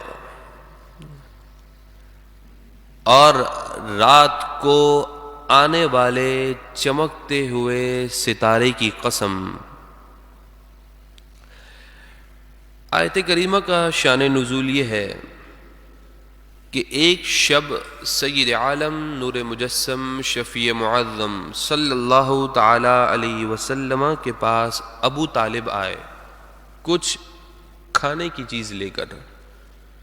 رسول اللہ صلی اللہ علیہ وسلم اس کو تناول فرما رہے تھے کہ اچانک آسمان سے ایک ستارہ ٹوٹا۔ اس ستارے ٹوٹنے کی وجہ سے پورا آسمان کی فضا روشن ہو گئی۔ تو ابو طالب گھبرا گئے، کہنے لگے یہ کیا ہے؟ تو سرکار دو عالم صلی اللہ تعالی علیہ وسلم ہر چیز کی خبر رکھتے ہیں۔ آپ نے اپنی خبر میں سے بتایا کہ یہ وہ ستارہ ہے کہ اس ستارے کے ذریعے شیاطین کو مارا جاتا ہے، کہ یہ شیاطین آسمانوں پر جاتے ہیں تو ان ستاروں کے ذریعے ان کو مار کر دوبارہ واپس کیا جاتا ہے۔ تو اس آسمان کی قسم اور رات کو آنے والے اس چمکتے ہوئے ستارے کی قسم۔ وما ادراک ما الطارق، اے مخاطب تو کیا جانے کہ یہ چمکتا ہوا ستارہ جو رات کو آتا ہے وہ کیا ہے؟ تجھے کیا معلوم؟ قرآن بار بار کئی مرتبہ یہ بات کہتا ہے وما ادراک، اے مخاطب تجھے کیا معلوم؟ اللہ خود کہے بندوں کو کہ تمہیں کیا معلوم، اور بندہ اس غرور اور تکبر میں ہے کہ مجھے سب کچھ معلوم ہے، اور اتنا معلوم ہے کہ اللہ کے محبوب کو ہی نہیں معلوم. یعنی ایک بندے کو اس چیز کی اطلاع مل گئی کہ اللہ کے محبوب کو کچھ نہیں معلوم، وہ کچھ نہیں جانتے، تو تجھے کس نے بتایا؟ قرآن تو کہہ رہا ہے تجھے ستارے کا نہیں پتا، اور تو اللہ کے محبوب پر یہ حکم لگا رہا ہے کہ اللہ کے محبوب کو کچھ نہیں معلوم. سمجھ رہے ہیں بات؟ قرآن کہہ رہا ہے وما ادراکا، تم کیا جانو. ہم تو قرآن کی چھوٹی چھوٹی چیزوں کو نہیں جان سکتے، اور ایک بندہ یہ فیصلہ کرے کہ اللہ کے محبوب کچھ نہیں جانتے. ہم تو چھوٹی چیز نہیں جانتے، چاہے جائے کہ اتنا بڑا فیصلہ ہم کر دیں کہ اللہ کے محبوب کچھ نہیں جانتے. قرآن تو کہہ رہا ہے، اللہ فرما رہا ہے تم کچھ نہیں جانتے، اور میں نے اپنے محبوب کو سب کچھ بتا دیا ہے. تو کہا وما ادراکا، تم کیا جانو. مت طارق، یہ رات میں آنے والا چمکتا ہوا ستارہ کیا ہے، تمہیں تو یہ نہیں معلوم، اور تم یہ سمجھتے ہو کہ اللہ نے اپنے محبوب کو کچھ نہیں دیا. تو ایسا کچھ نہیں ہے، اللہ نے اپنے محبوب کو ہر چیز کا علم عطا فرما دیا ہے، تمہیں معلوم نہیں ہے یہ چیز. اس لیے تو قرآن کہہ رہا ہے وما ادراکا، تمہیں کیا معلوم. مت طارق، کہ رات میں آنے والا چمکتا ہوا ستارہ کیا ہے. النجم الثاقب، وہ خوب چمکتا ہوا ستارہ ہے، وہ خوبصورت ایک چمکتا ہوا ستارہ ہے. ان کل نفس لما علیہا حافظ، کوئی جان ایسی نہیں کہ جس پر کوئی نگہبان نہ ہو. ہر جان کے اوپر اس کے نگہبان فرشتے موجود ہیں جو اس کے اعمال کی نگہبانی کر رہے ہیں. کرامن کاتبین، دائیں اور بائیں بیٹھے ہوئے ہیں. جو انسان منہ سے نکال رہا ہے اچھا، تو کرامن کاتبین اسے لکھ لیتے ہیں. فَلْيَنظُرِ الْإِنسَانُ مِمَّا خُلِقَ، تو پس انسان کو اکڑ نہیں کرنی چاہیے، اترانا نہیں چاہیے میں سب کچھ ہوں، نہیں. کہا پس انسان کو چاہیے کہ وہ دیکھ لے کہ اس کی پیدائش کس چیز سے کی گئی ہے. آخر اپنے وجود پر غور کرے کہ میں کہاں سے چلا ہوں، اور آخر اتنا بڑا بن تو گیا، لیکن میرا اس میں کیا ہے؟ کچھ نہیں. انسان اپنی تخلیق پر غور کرے، وہ تخلیق کس چیز سے ہوئی؟ خلق من ماء دافق، انسان کو ایک اچھلتے ہوئے پانی سے پیدا کیا گیا ہے. یخرج من بین الصلب والترائب، جو پیٹھ اور سینوں کے درمیان سے نکلتا ہے. انسان اپنی تخلیق پر تو غور کرے، گندے پانی کی پیداوار ہوتے ہوئے اتنا کرتا ہے، رب کی نعمتوں کی ناشکری کرتا ہے. اس کی حیثیت، اس کی اوقات تو یہ ہے. انہ علی رجعہ لقادر، بے شک اللہ تبارک و تعالی اس بندے کو دوبارہ اٹھانے پر، لوٹانے پر قادر ہے. ضرور وہ اٹھائے گا. اس دن کیا ہوگا؟ اس دن آخر ہوگا کیا؟ یوم تبلی السرائر، اس دن جو چھپی سے چھپی بات بھی ہوگی نا، اس بات کو بھی نہ صرف ظاہر کیا جائے گا بلکہ اس کی جانچ پڑتال بھی کی جائے گی. یہ کیا کیوں تھا؟ کیسے کیا تھا؟ کس کے سامنے کیا تھا؟ سب کچھ جو چھپایا ہے وہ بھی ظاہر کرنا پڑے گا. جو نیت کے اندر چھپا ہوا ہے وہ بھی ظاہر ہوگا. جو خیال کے اندر ہے، جو گمان کے اندر ہے، جس کی پلاننگ ہو رہی ہے، جس کا کسی کو بتایا بھی نہیں ہے، اس کا بھی اظہار ہوگا، اس کے بارے میں بھی جانچ پڑتال کی جائے گی. فما لہ من قوہ، تو آدمی کے پاس اس روز کوئی طاقت نہیں ہوگی، کوئی قوت نہیں ہوگی. ولا ناصر، اور نہ ہی کوئی مددگار ہوگا جو اس کی مدد کرے اور اس کو اس چیز سے بچا سکے. کچھ نہیں ہوگا. والسماء ذات الرجع، اس آسمان کی قسم کہ جس سے بارش کا پانی اترتا ہے، جس سے انسان کے لیے پانی آتا ہے. انسان اس پانی کا کتنا محتاج ہے. والارض ذات الصدع، اور اس زمین کی قسم جو کہ کھلتی ہے، ہموار ہو جاتی ہے. لوگ اس زمین پر نباتات، کھیت، پھل، پودے سب کچھ اگاتے ہیں، تو لوگ اس کے اوپر سب کچھ اگا کر اپنا فائدہ حاصل کرتے ہیں. اس زمین کی قسم. انہ لقول فصل، بے شک یہ قرآن ضرور فیصلے کی بات ہے، اس قرآن سے ہی فیصلہ ہونا ہے. وما ہوا بالہزل، یہ کوئی قرآن ہنسی کی بات نہیں ہے، کوئی کھیل تماشا نہیں ہے. یہ قرآن اللہ کے محبوب صلی اللہ علیہ وسلم کا زندہ معجزہ ہے. جو اس قرآن سے وابستہ ہو جاتا ہے، قرآن اس کو پار لگا دیتا ہے. انہم یکیدون کیدا، یہ کافر اپنا داؤ چل رہے ہیں. یہ کر لیں جو کر سکتے ہیں، جیسا انہوں کرنا ہے کر لیں. یہ تو کافر ہے نا، ان کی کیا اوقات ہے، ان کی کوئی حیثیت ہی نہیں ہے. یہ کر لیں. وَأَكِيدُ كَيْدًا، اور میں بھی اپنی خفیہ تدبیر فرما رہا ہوں. اللہ رب العزت کی خفیہ تدبیر کے مقابلے میں کافروں کی کیا حیثیت. فَمَهِّلِ الْكَافِرِينَ أَمْهِلْهُمْ رُوَيْدًا، پس اے محبوب صلی اللہ علیہ وسلم، آپ کافروں کو کچھ ڈھیل دیجئے اور انہیں کچھ تھوڑی مہلت دے دیجئے، کچھ دنوں کے لیے معاف کر دیجئے.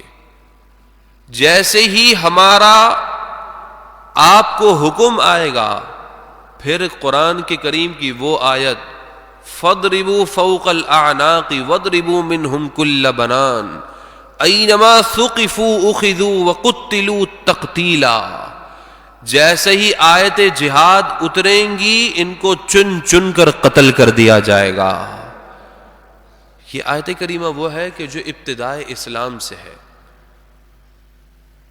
کہ جب مسلمانوں کے حالات کمزور تھے، اتنی پاور نہیں تھی، تو اس وقت محبوب صلی اللہ علیہ وسلم کو حکم ہوا کہ آپ فی الوقت مہلت دیجئے.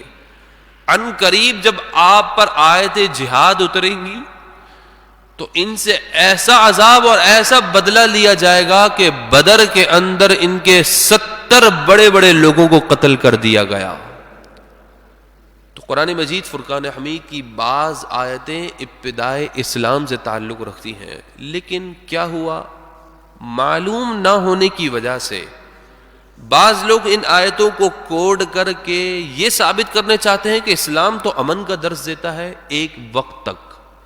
جب اسلام کے اندر حالت کفر اس حد تک بڑھ گیا کہ کفر مسلمانوں کو پیچھا نہیں چھوڑ رہا، کافر مسلمانوں کے پیچھے پڑ کر مسلمانوں کو تکلیف دے رہے ہیں، تو پھر اسلام غیرت کے ساتھ میدان بدر سجانے کا حکم بھی دیتا ہے. پھر اب معاف کرنے کا حکم نہیں، اب ان کو قتل کرنے کا، کہ چن چن کر مارنا ہے ان کو. تو اسلام کے ہر اعتبار سے قرآن مجید فرقان حمید کی آیات موجود ہیں. اگر کوئی آپ کے سامنے یہ آیات رکھے تو آپ اس کا بیک گراؤنڈ معلوم کریں کہ یہ کہتا ہے کہ قرآن نے تو معاف کرنے کا حکم دیا ہے، انکار نہیں ہے ابتدائے اسلام میں. بعد میں تو جہاد کا حکم دیا گیا. اللہ تبارک و تعالی ہم تمام کے ایمانوں کی حفاظت فرمائے.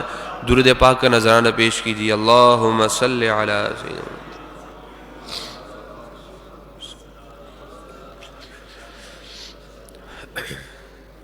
اگلی سورت کا آغاز ہے سورہ اعلیٰ، مکی سورت ہے. ترتیب کے اعتبار سے اس کا نمبر 87 اور نزول کے اعتبار سے اس کا نمبر 8 ہے، 8. یہ بالکل ابتدائے اسلام میں اس سورہ مبارکہ کا نزول ہوا. بسم اللہ الرحمن الرحیم.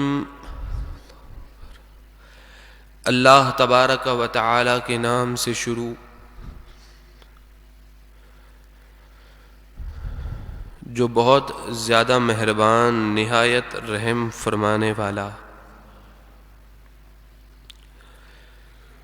سبح اسم ربک الاعلی۔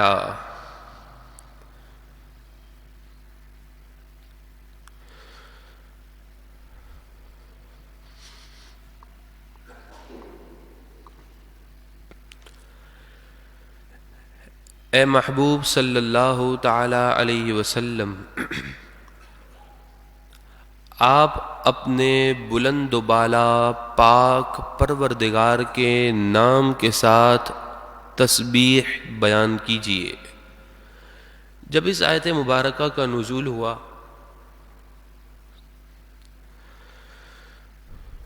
تو حضور جان کائنات صلی اللہ تعالی علیہ وسلم نے صحابہ کرام علیہم رضوان کو حکم دیا کہ اس آیت مبارکہ کو اپنے سجدوں میں شامل کر لو۔ تو جب سے سبحان ربی الاعلی کا آغاز ہوا، جس کا معنی ہی یہی ہے کہ پاک اعلیٰ پروردگار کی پاکی اور اسی کے لیے تعریف ہے۔ الذی خلق فسوی، جس نے انسان کو خوب ٹھیک بنا کر پیدا کیا، صحیح اعضاء رکھے، ہر اعضاء کو اپنے حساب سے رکھا۔ والذی قدر فہدی، اور جس نے اندازے پر رکھ کر راہ دی، ہر بندے کے نصیب میں روزی لکھ دی، پھر راہ دی مراد یہ ہے کہ اس روزی کو حاصل کرنے کا طریقہ کیا وسیلہ ہے، کیا کسب کے لیے طریقہ ہے، وہ اس چیز کی راہ دی۔ والذی اخرج المرعی، اور جس ذات نے چارہ جو کہ مویشیوں کے لیے چارہ ہوتا ہے اس کو نکالا۔ فجعلہ غثاء احوا، پھر اسے خشک سیاہ کر دیا۔ سنقرئک فلا تنسا، نبی کریم صلی اللہ تعالی علیہ وسلم پر جب وحی قرآن آتی تو آپ اس کو یاد کرنے میں جلدی فرماتے۔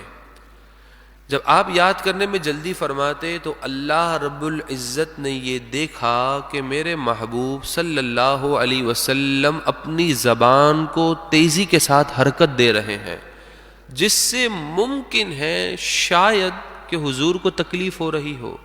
تو اللہ کو اپنے محبوب کی یہ ادا بھی ایسی لگی کہ فرمایا سنقرئک فلا تنسا، اے محبوب عن قریب ہم ہی آپ کو بغیر زبان ہلائے، بغیر محنت کے ایسا کر دیں گے کہ آپ خود ہی اسے یاد کر لیں گے۔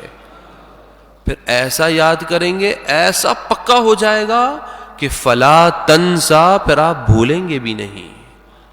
جو رب اپنے محبوب کی اس ادا پر کہ میرے محبوب زبان تیزی سے ہلا رہے ہیں، زبان نہ ہلائیں، کتنی محبت کے ساتھ فرمایا کہ ہم خود ہی آپ کو یاد کرا دیں گے، ایسا یاد کرائیں گے کہ آپ بھولیں گے بھی نہیں۔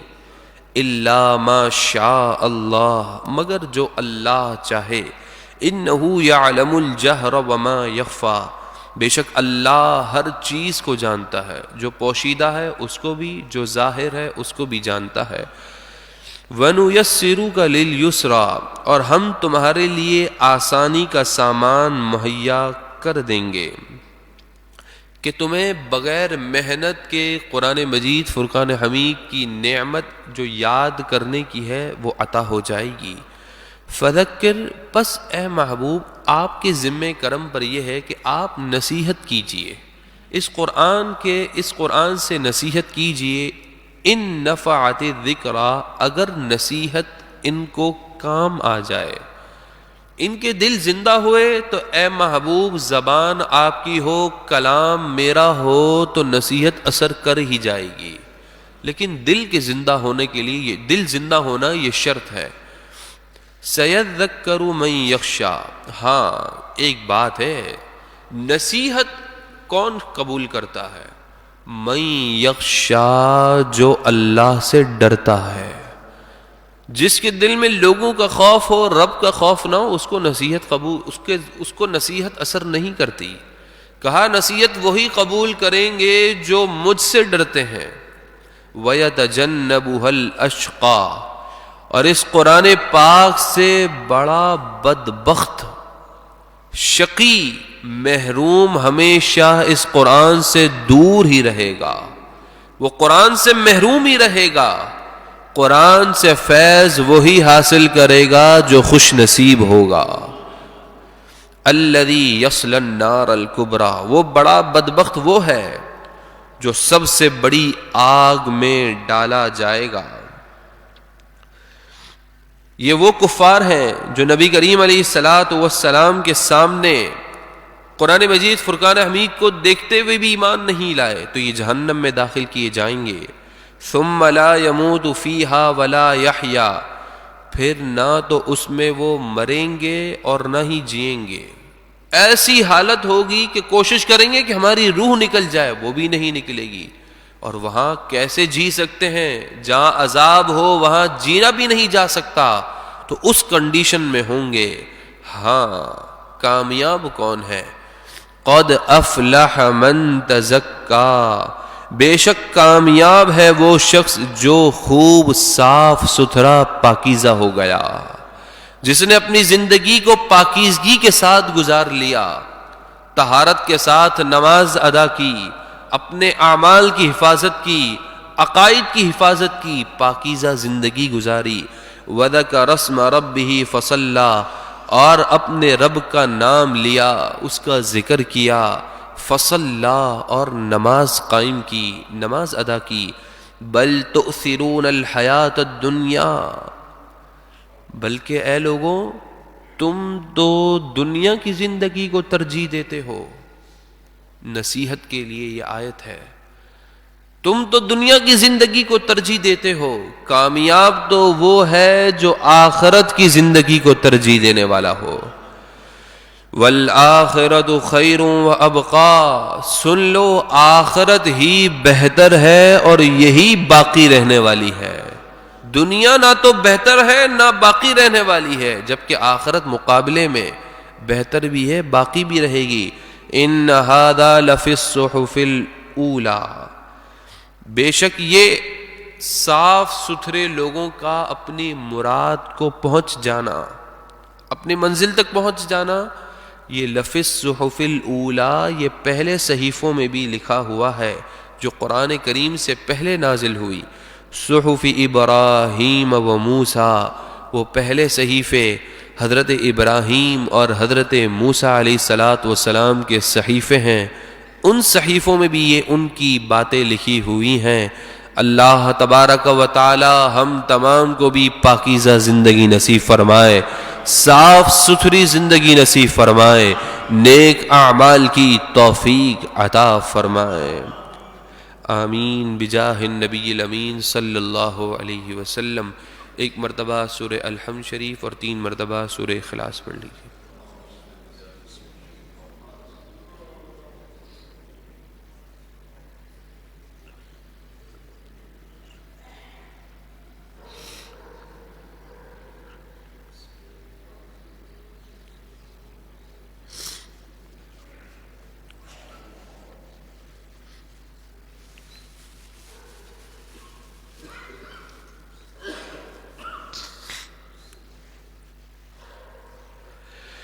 الحمد للہ رب العالمین والصلاة والسلام علی اشرف الانبیاء والمرسلین. اے مالک و مولا، اے پروردگار، ہم تمام کی حاضری کو اپنی بارگاہ میں قبول اور منظور فرما. اے رب کریم، آج تک جتنے بھی درس دیے تمام دروس کو اپنی بارگاہ میں قبول اور منظور فرما. دوران درس جو غلطیاں ہوئیں، کوتاہیاں ہوئیں، غلط بیانی ہوئی، اپنے فضل و کرم سے انہیں درگزر فرما. قرآن مجید فرقان حمید کے نور سے ہماری زندگیوں کو، قبر کو پر نور فرما. اے رب کریم، ہم تمام کی حتمی بخشش اور مغفرت فرما. ہم تمام کو سچی توبہ عطا فرما، سچی توبہ پر استقامت عطا فرما. اے مالک و مولا حاضرین کی پریشانیوں کو دور فرما، جو مصیبت میں مبتلا ہیں انہیں آسانیاں جلد نصیب فرما، بے روزگاروں کو حلال پاکیزہ روزگار نصیب فرما، صاحب روزگار کی روزیوں میں برکتیں نازل فرما۔ اے مالک و مولا ہم تمام کی دلی جائز تمنائیں مرادیں آرزوئیں پوری فرما، تمام مریضوں کو شفائے کلی نصیب فرما۔ حضور جان کائنات صلی اللہ علیہ وسلم کے لعاب دہن اقدس کے صدقے جتنے بیمار ہیں، بالخصوص والدہ، پھپھی، دادی، خالہ، خاندان میں یا حاضرین میں جتنے بھی بیمار ہیں انہیں تمام کو مکمل صحت نصیب فرما۔ اے مالک و مولا جو مقروض ہیں انہیں قرض سے سبک دوشی نصیب فرما۔ ہمارے اس درس قرآن کو اپنی بارگاہ میں قبول اور منظور فرما۔ آئندہ آنے والے جتنے بھی پروگرامز ہوں خوشگوار زندگی کے، ہم تمام کو ان پروگرامز میں آنے کی توفیق عطا فرما، نور قرآن سے اپنے دلوں کو پر نور کرنے کی توفیق عطا فرما۔ اے مالک و مولا، اے پروردگار، اس محفل پاک کو اپنی بارگاہ میں قبول اور منظور فرما۔ اس کا ثواب حضور جان کائنات صلی اللہ علیہ وسلم کی بارگاہ میں پیش کرتے ہیں، قبول اور منظور فرما۔ اے مالک و مولا، اے پروردگار، اس درس قرآن کے اندر بھی جو غلطیاں کوتاہیوں اپنے حبیب کے صدقے معاف فرما، درس قرآن کو قبول فرما۔ اس کا ثواب آپ علیہ الصلاۃ والسلام کے صدقے اور طفیل تمام انبیاء، تمام صحابہ کرام، ازواج مطہرات، صدیقین، شہداء، صالحین کو پیش کرتے ہیں، قبول اور منظور فرما۔ بالخصوص اس کا ثواب پیارے غوث اعظم رضی اللہ تعالیٰ عنہ کو پیش کرتے ہیں، قبول اور منظور فرما۔ حضرت آدم علیہ الصلاۃ والسلام سے لے کر جتنے مؤمنین، مؤمنات، مسلمین، مسلمات آئے، بالخصوص حضرت قاسم محمد بن ابو بکر، شیخ عبد القدوس، سید اسماعیل شاہ غازی، اور اس کے علاوہ امیر المجاہدین علامہ خادم حسین رضوی رحمۃ اللہ تعالی علیہ، حاضرین کے اہل و عیال میں سے جتنے بھی اس دنیا فانی سے رخصت ہوئے تمام کی بارگاہ میں پیش کرتے ہیں، قبول اور منظور فرما۔ بالخصوص جنہوں نے ایک قرآن مجید فرقان حمید کے ایصال ثواب کے لیے کہا، اس قرآن کو بھی قبول اور منظور فرما۔ اس قرآن مجید اور اس قرآن مجید فرقان حمید کا ثواب تمام بزرگان دین، تمام انبیاء علیہ الصلاۃ والسلام، تمام مرحومین، بالخصوص میرے والد محترم محمد امین قادری، دادا، نانا، ماموں، پھپھیاں، خاندان کے جتنے بھی رشتہ دار، ددیال اور ننیال میں اوپری نسل تک جتنے صاحب ایمان گزرے، تمام کی بارگاہ میں اس قرآن کریم کے نور کو داخل فرما، تمام مرحومین کو اطمینان، چین، سکون عطا فرما، ان کے لباس کو جنتی لباس سے تبدیل فرما۔ اے مالک و مولا قرآن کریم کے نور سے ان کی قبروں کو پر نور فرما۔ اے مالک و مولا ان تمام کی حتمی بخشش اور مغفرت فرما، ہم تمام کی بھی حتمی بخشش اور مغفرت فرما۔ اے رب کریم ان کل بروز قیامت ہم تمام کو نامہ اعمال دائیں ہاتھ میں نصیب فرما، پیارے مصطفیٰ کریم علیہ الصلاۃ والسلام کی شفاعت عظمی ہم تمام کا، تمام مرحومین کا مقدر بنا۔ اے مالک و مولا غازی اسلام غازی ملک ممتاز حسین قادری شہید علیہ الرحمہ کو پیش کرتے ہیں، قبول فرما۔ ہمارے ادارے نور حمزہ اسلامک کالج کو دن دگنی رات چگنی، ہر آن ہر سیکنڈ عروج، بلندی، کامیابی، کامیابی ہی کامیابی نصیب فرما۔ تمام اساتذہ کرام، بالخصوص شیخ القرآن حضرت علامہ مفتی آصف عبداللہ قادری، استاد محترم اسیر ناموس رسالت حضرت علامہ مفتی غلام غوث بغدادی، استاد غلام شبیر صاحب، استاد خان صاحب، جتنے بھی اساتذہ کرام ہیں، استاد بلال صاحب، استاد ذیشان صاحب، جتنے بھی دنیاوی اساتذہ کرام تھے، تمام کو دارین کی جزا، عزتیں، نعمتیں، استاد محترم حضرت علامہ اویس مدنی، ہمارے برادر محترم حضرت علامہ شعبان رضا، یہاں جتنے بھی علماء کرام درس کے لیے آتے رہے، تمام کو دارین کی جزا، عزتیں، نعمتیں، برکتیں نصیب فرما۔